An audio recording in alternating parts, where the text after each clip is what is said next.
Diksha Goswami. You are welcome in today's session of machine design.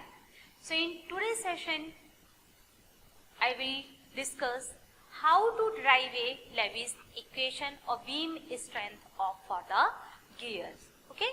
So what is the beam strength of a gear?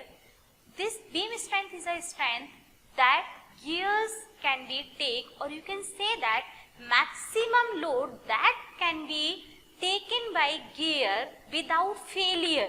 Okay. So this strength is known as your beam strength. Okay. So where the how to drive a beam strength? So in it is given by Will Ferris Levy's. So sometimes beam strength equation is also known as Levy's equation, and this is your basic equation which is considered for the design of gears. So now analysis of Levy's is done by considering the tooth as a cantilever beam.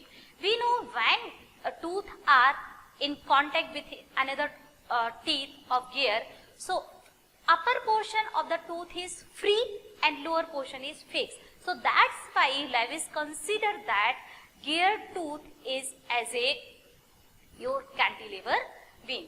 So Levy's drive equation for determine the approximate stresses in a gear tooth by treating the tooth of cantilever beam of uniform strength. Next, you can see here, this is the one teeth which we have drawn here. So you can see in this profile, okay, we have drawn a tooth profile as a parabola. Okay, so you can see here lower section, which is section XX, is maximum, which is having the maximum strength. Okay, and T is your thickness of tooth and H is your height, right? And it is subjected by your normal stress or normal force, which is denoted by Tn. Okay.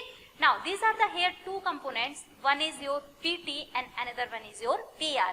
So Pt is your tangential load, which is responsible for your bending. Okay, and bending due to the failure of due to the bending failure may be occurred in your gears or in gear tooth. So we have drawn here a figure like your parabola. Okay. So next is Levy's consider. Okay, consider tooth as a cantilever beam which is having the static normal force Tn. I have already explained it, right?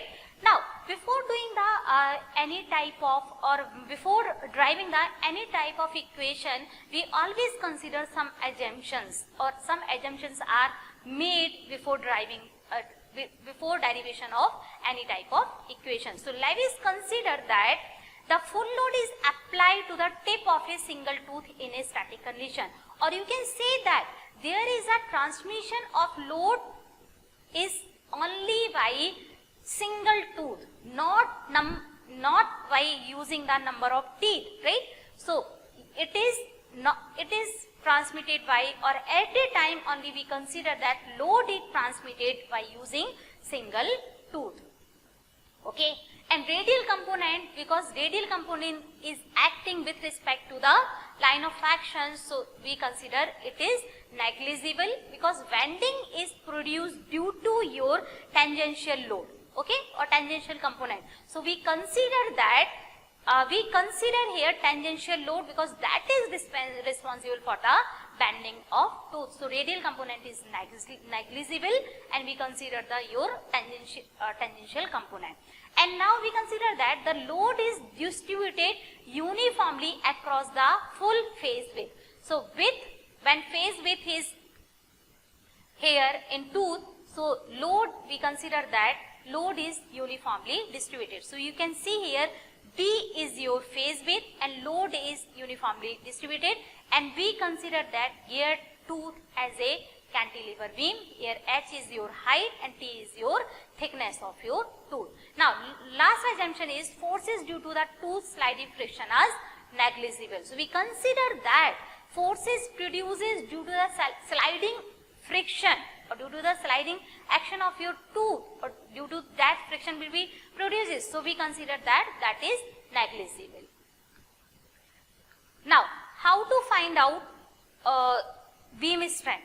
So, we consider that cross section of a tooth varies from free end, means top portion, to the fixed end. Consider as a cantilever beam, and we have already drawn is parabola.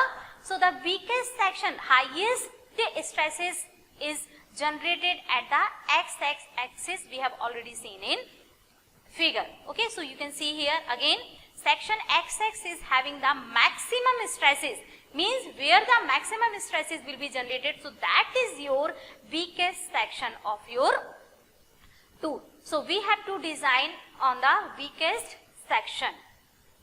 Okay, so at the x-axis section, what is the bending moment? Okay, so bending moment produced due to tangential load is PT multiplied by your height, perpendicular height. So, PT is acting in this direction and H is your perpendicular height. So, you can see here bending moment is equal to PT into H. Now, what is I?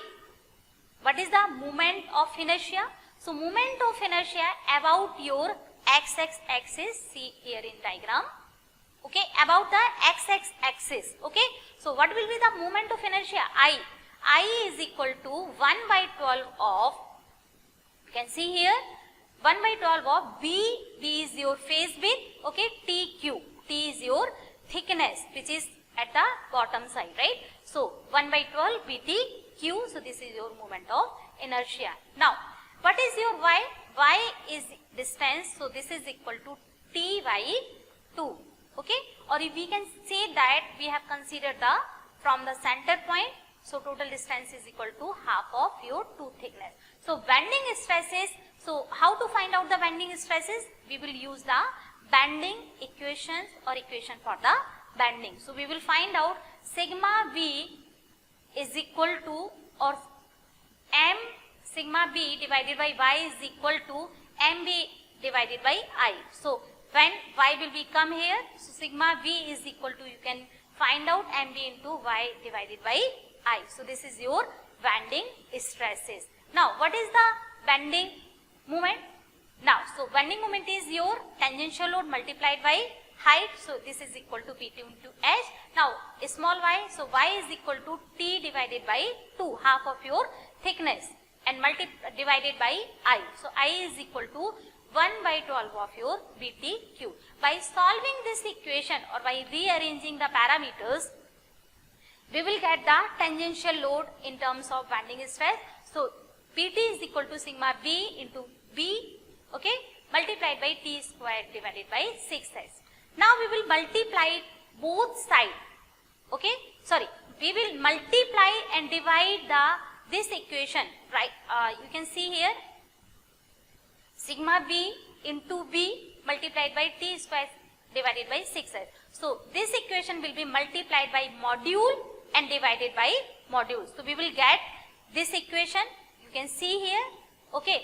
So, T squared by 6HM is known as your Lewis form factor, and that is denoted by capital Y, okay. So, we consider this is a constant which is depend on your teeth, number of teeth and teeth of your system. So, this is capital Y is known as here your tooth form factor.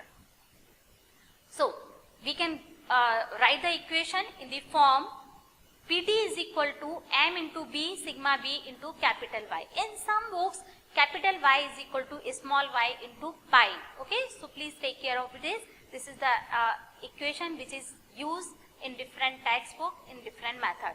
In some books, it is considered capital Y, and in some books, it is taken as small y. So, when we consider the small y, so capital Y is equal to pi into small y, okay. So, PT, so this equation give the relation between the tangential load and corresponding to the stresses or corresponding to the your bending stresses, okay. Now, so when the gear tooth is carry the maximum amount of your force tangential load is known as your beam strength, or you can say that the ability of or the capability of gear that can be taken the maximum tangential load, so it is also known as beam strength of your gear tool.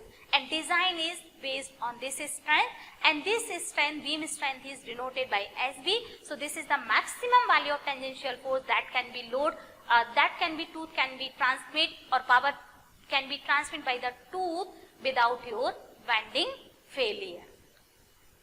So now we will replace, when we will discuss about the beam strength, so we will replace tangential load by SB. So SB is equal to, beam strength is equal to M into B into sigma B into Y. So this is the equation second. Okay.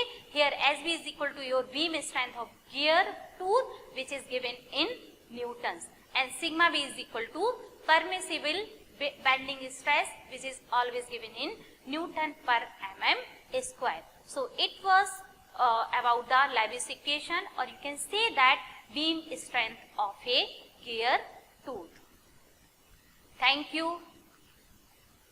Keep watching.